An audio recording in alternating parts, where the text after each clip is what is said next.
Boa noite, amigas e amigos do Oração Ação. Constituímos um cantinho, um grupo de estudos, um sarau, uma roda de conversa sobre temas os mais interessantes, um roteiro fabuloso que é o Livro dos Espíritos, de Allan Kardec. Não é um livro de sabedoria que supere outros.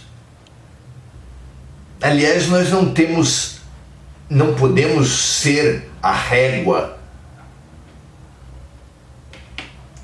tão luminosa que possa auferir se o Tao Te Ching, se o Alcorão, se a Torá, se os Upanishads.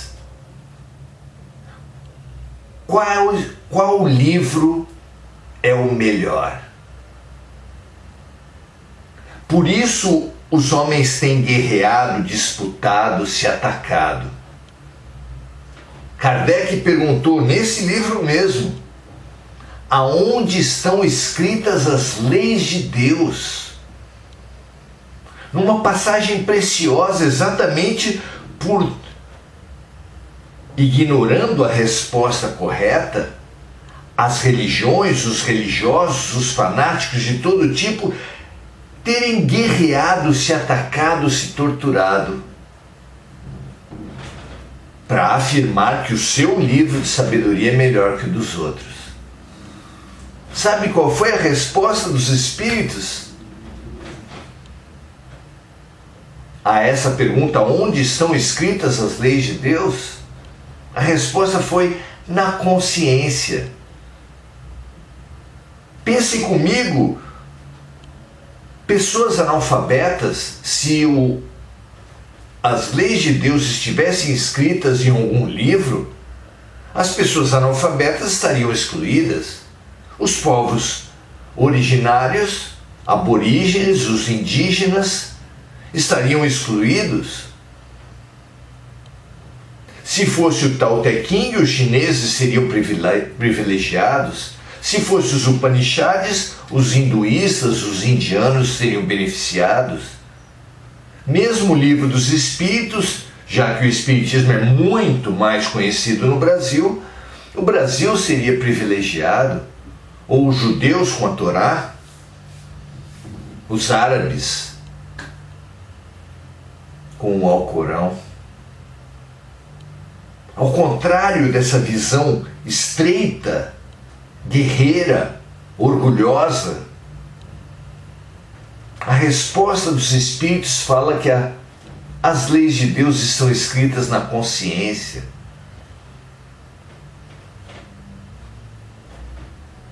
O que é generoso, o que é igualitário, o que dá para rigorosamente todas as criaturas humanas iguais condições de acesso à sabedoria.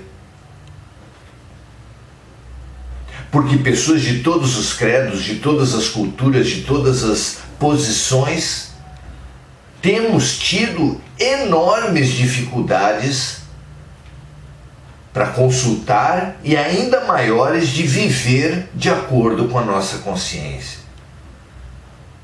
Por essa visão trazida pelos Espíritos, todos temos igual acesso às leis de Deus. E por essa visão, tendo igual acesso, todos nos posicionamos no enigma, no desafio central de realizar o que é ditado pelas nossas consciências. Que Deus digno, que Deus generoso, que Deus justo emerge de um conceito, de uma revelação como essa, não é mesmo?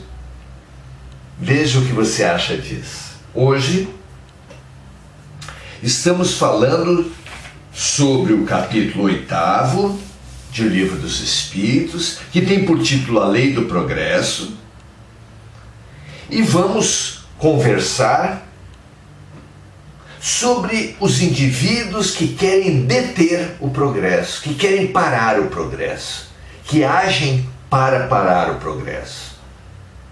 Como compreender esse fenômeno que ocorreu em todos os tempos dos inimigos do progresso, os inimigos da evolução? Vamos estudar essa questão?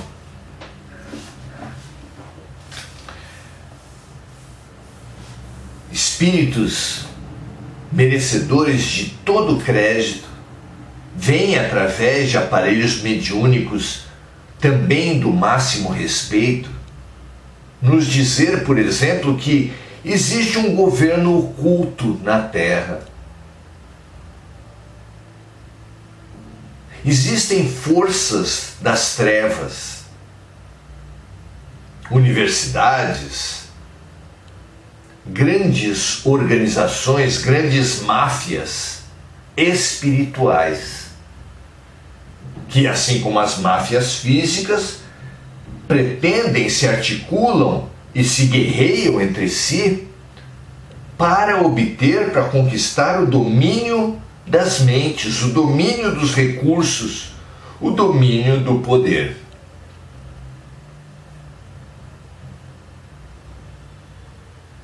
Essas organizações, pelo que se vê, conseguiram domínio de muitas instituições. Qual a lógica dos meios de comunicação no mundo? As notícias privilegiam as luzes, as boas intenções, os atos meritórios? Ou ao contrário, os meios de comunicação obedecem à lógica das trevas, do crime, da destruição? O sistema financeiro luta pelo bem, pelo progresso das coletividades? Não é verdade que a indústria farmacêutica, por exemplo, detendo a patente de remédios fabulosos para doenças específicas, não os produzem por eles não serem economicamente viáveis? Não é verdade que a cúpula das religiões se deixa reger pelos interesses político-partidários, pelos interesses econômicos, pela manipulação das massas?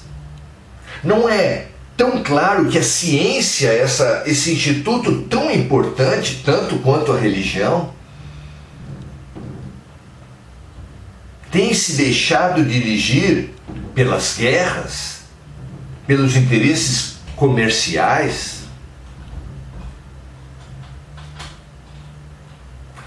pelo efeito se busca as causas. Se as grandes instituições do mundo estão, e é óbvio que estão, regidas pelos interesses das sombras,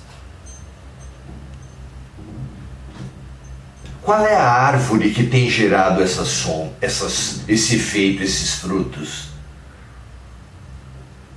Só pode ser uma arma, uma força muito grande e muito mal direcionada. E essa fonte que esses espíritos dignos de crédito, expressos através de médiuns muito importantes, tem revelado ser o governo oculto.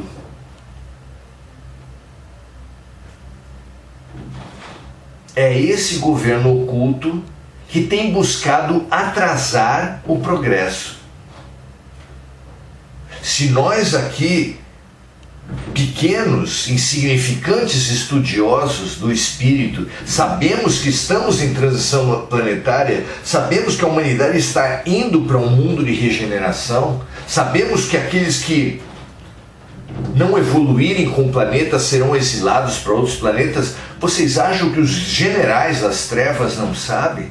Claro que sabem. E sabendo, iriam entregar os poderes de bom grado ou iriam resistir ao máximo? Claro que iriam resistir ao máximo. Mas se eles sabem que terão que entregar o poder das instituições da terra, o que querem eles? Claro, atrasar ao máximo essa entrega. E além disso, sabendo que serão exilados, querem levar para esse exílio, para esses outros planetas para onde serão exilados, a maior quantidade de pessoas. Por quê? Porque a força de um general se mede pela quantidade de soldados. Então, quantos mais eles puderem carrear para suas fileiras, tanto mais poderosos chegarão às outras coletividades, aos outros planetas. É isso que está em jogo.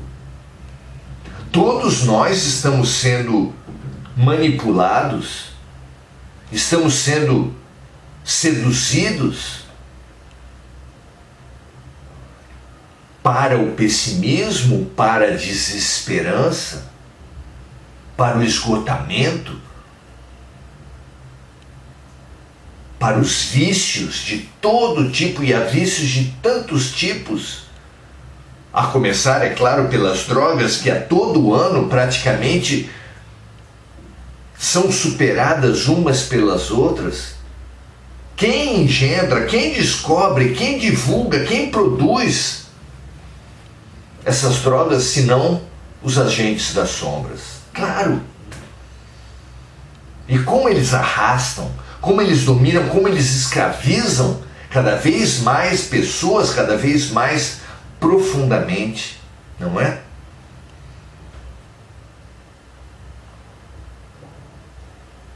Então, precisamos conhecer, estudar e pensar sobre a nossa participação com relação ao que João, no Apocalipse, previu como a guerra do bem e do mal, a guerra da luz e das sombras, que acontece nesse momento que Jesus previu como de separação do joio e do trigo.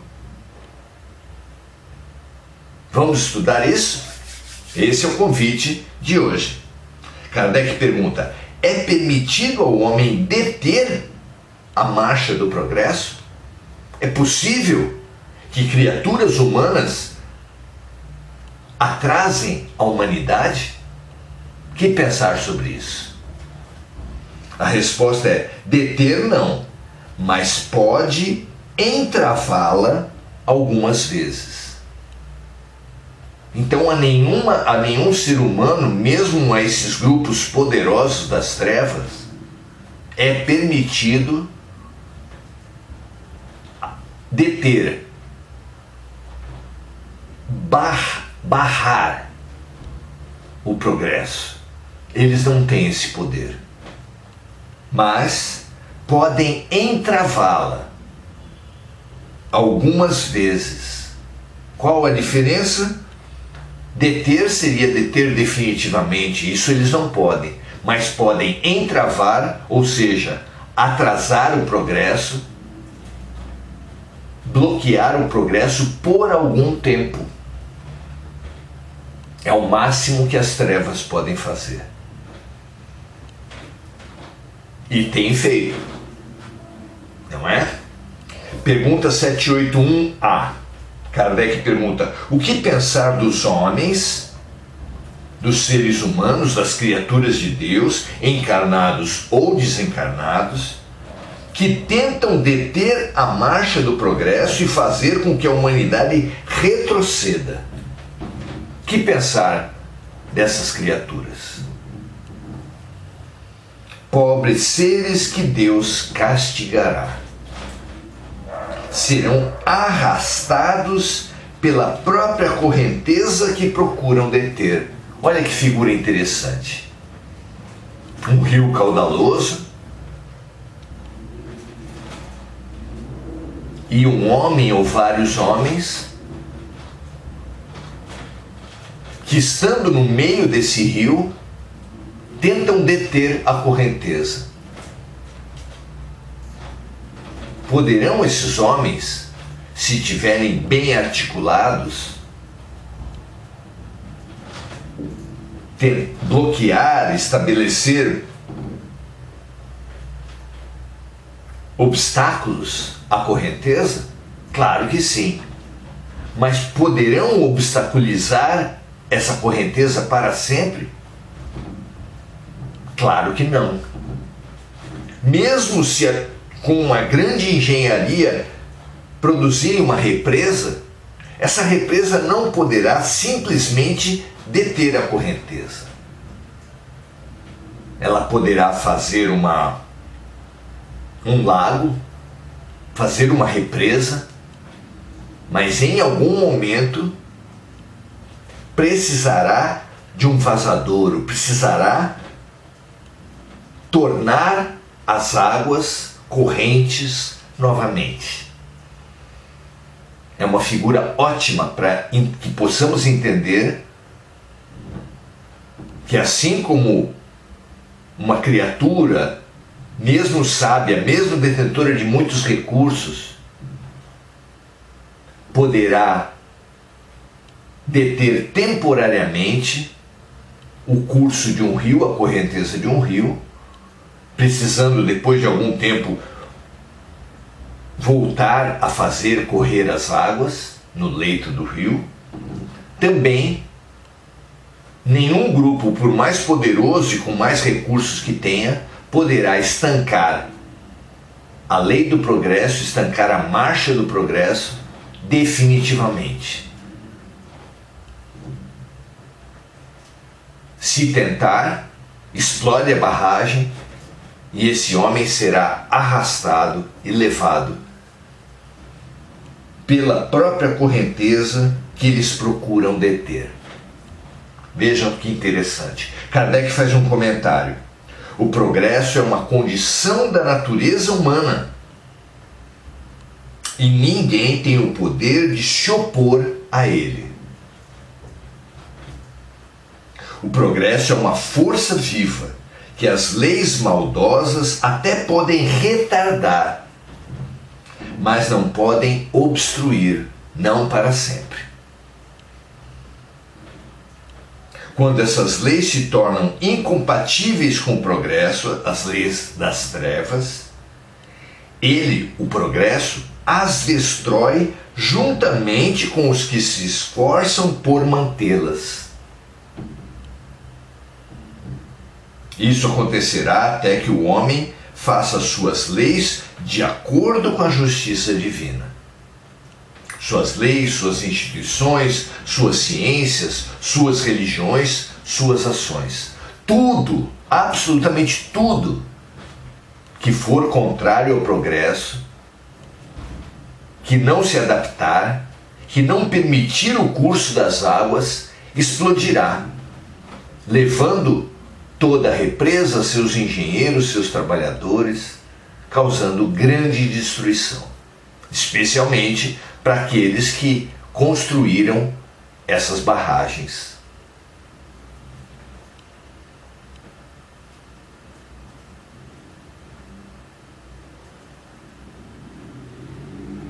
Isso acontecerá até que o homem faça suas leis de acordo com a justiça divina, que quer o bem para todos, e não a imposição de leis feitas pelos fortes em prejuízo do fraco.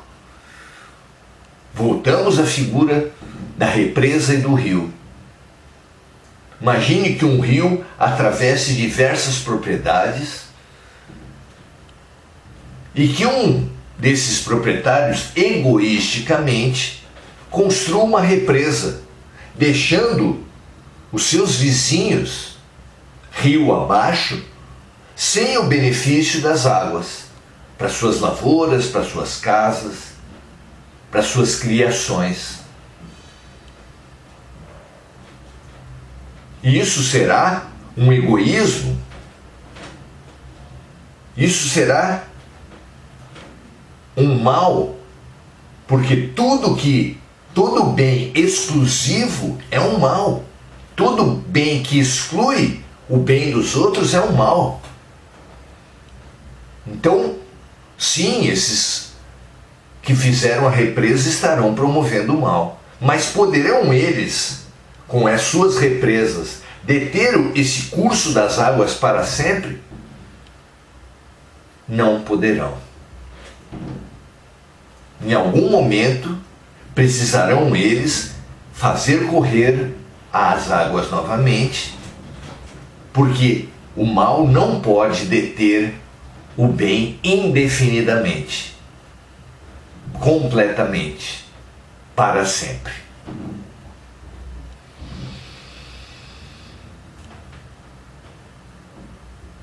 Então a lei divina quer o bem para todos, quer o rio para todos, e não a imposição de leis feitas pelos fortes em prejuízo dos fracos, pelos egoístas em prejuízo dos seus próximos, dos seus vizinhos.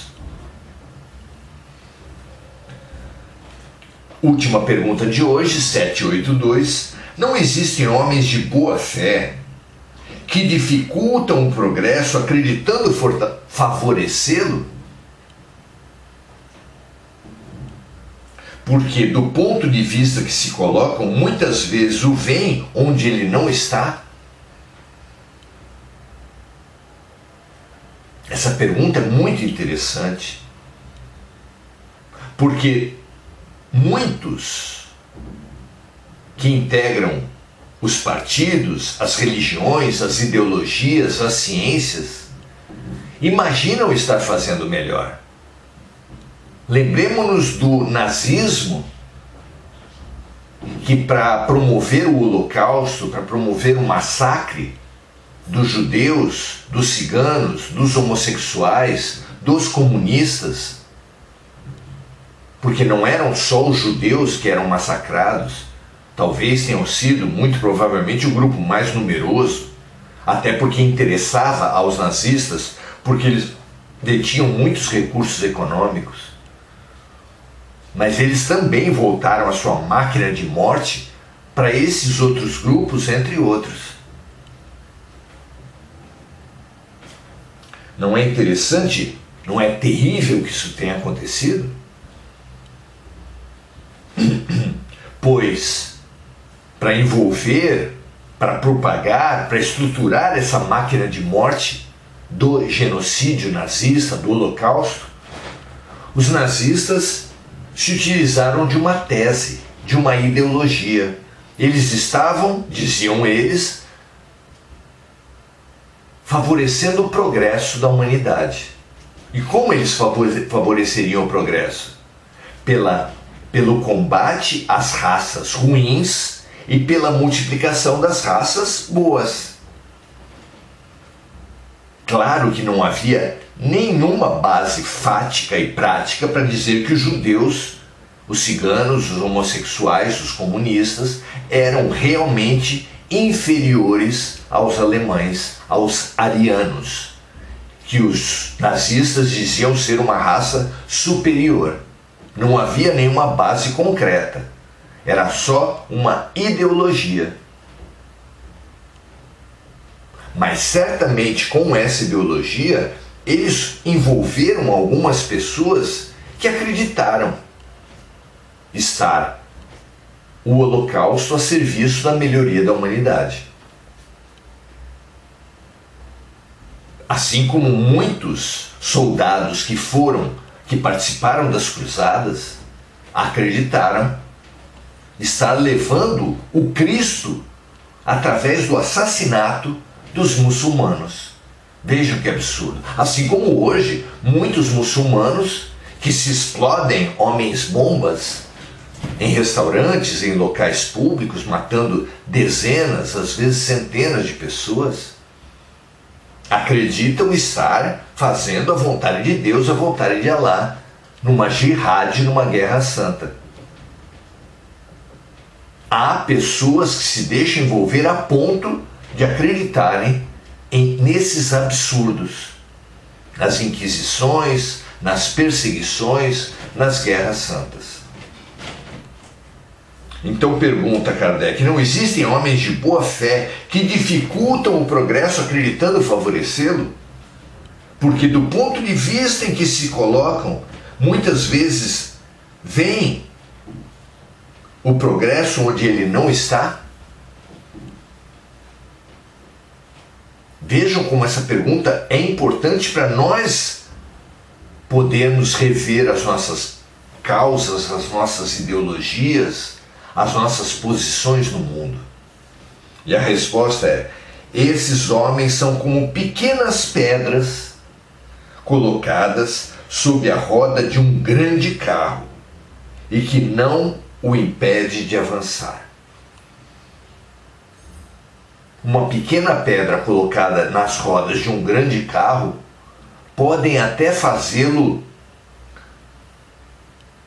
se mover, dificultar um pouco o seu progresso, mas o grande carro com suas grandes rodas triturará essas pequenas pedras. Uma outra figura para nos dizer que o mal pode abalar, pode dificultar, pode atrasar a marcha do progresso, mas o seu destino é ser triturado pela roda, pelo carro do bem.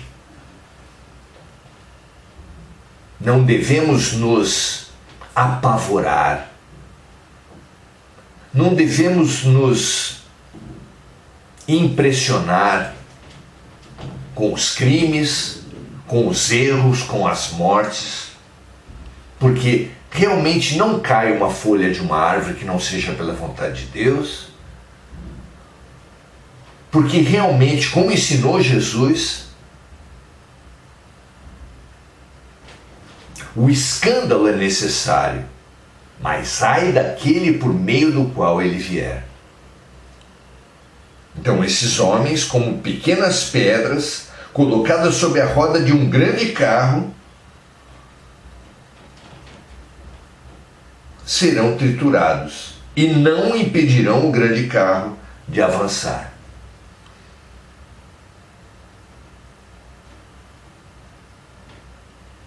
O que fazer nessa situação?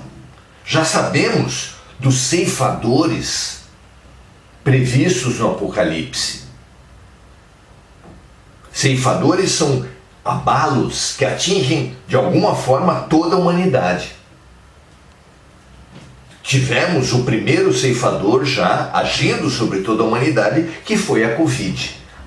Agiu sobre toda a humanidade em todo o mundo.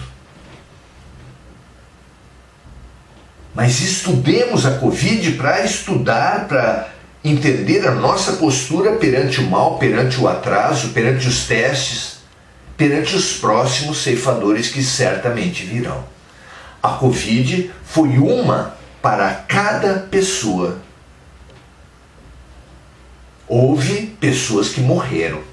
Houve pessoas que tiveram seus entes queridos mortos pela Covid. Houve outras pessoas que tiveram sequelas graves, físicas. Houve pessoas que precisaram se voltar integralmente a cuidar de parentes e amores que tiveram essas sequelas graves. Houveram pessoas que tiveram suas fontes de renda destruídas pela Covid, precisando recomeçar praticamente do zero. Então houveram pessoas de todo tipo, e houve pessoas que descobriram que tiveram Covid apenas fazendo o teste, porque os seus sintomas foram muito suaves. Por que tanta diferença? A cada um de acordo com a sua necessidade. Então, se você souber, como sabe agora, como todos nós já sabemos de alguma forma, que haverão outros ceifadores, que haverá outros chacoalhões que atingirão toda a humanidade, e haverão. Qual é a grande ação que podemos tomar agora? Ao contrário do que muitos pensam em armazenar alimentos, gasolina, armamentos, vejam que absurdo. A grande prevenção que nós podemos e devemos fazer em relação aos próximos ceifadores, aos próximos abalos mundiais que sofreremos, é firmar o bem, não apenas em nossas mentes, em nossos corações, mas em nossas mãos. Por isso, o oração-ação. Precisamos demais tornar desnecessária a dor. E só tornamos desnecessária a dor quando nos voltamos ao aprendizado pelo amor. Pense nisso, minha amiga, meu amigo. A grande folhinha que a formiga deve guardar para o inverno, a grande prevenção que podemos fazer frente aos próximos ceifadores é nos melhorarmos através da prática, do estudo e da prática do bem. Oração-ação vem nesse sentido. Vamos agora então saudar os amigos que estão conosco nesse processo. Sérgio Marques fala: na bandeira do Brasil está escrito ordem e progresso. Vivemos em um país abençoado por Deus e lindo por natureza, mas muitos dificultam esse progresso por egoísmo e interesses próprios. Acredito que em algum momento esse progresso virá junto com a ordem e junto com o amor. Eu não sei se você sabe, meu amigo, mas a máxima filosófica ao tempo da elaboração da bandeira do Brasil dizia amor, ordem e progresso. Que esses princípios filosóficos possam dirigir nosso país o quanto antes. Mônica Silva, expressando sua gratidão, assim como Hugo Souza, Enir Cajazeira, está conosco também. Sônia Lopes diz: só consegui pensar como é vil a privatização da água. Deus nas nascentes, que também foram aterradas em nome do progresso ou dinheiro. Vejam que coisas terríveis nós fazemos com a natureza, não é? Entre milhares de outros exemplos. O desmatamento, a agressão ao meio ambiente que nós fazemos por toda parte, não é? Adelaide Dias saudando boa noite, Enir Cajazeira dizendo: infelizmente é assim mesmo, os interesses pessoais vêm em primeiro lugar. Que não seja assim conosco. A grande transformação que nós podemos e devemos fazer e que temos todo o poder para fazer é a transformação em nós mesmos. Como disse Mahatma Gandhi, façamos em nós a mudança que nós pretendemos para os outros, para o mundo. Essa frase é linda. Faça em você a mudança que você propõe para o mundo. É o grande poder que está em nossas mãos. Sérgio Aveiro, saudando os amigos.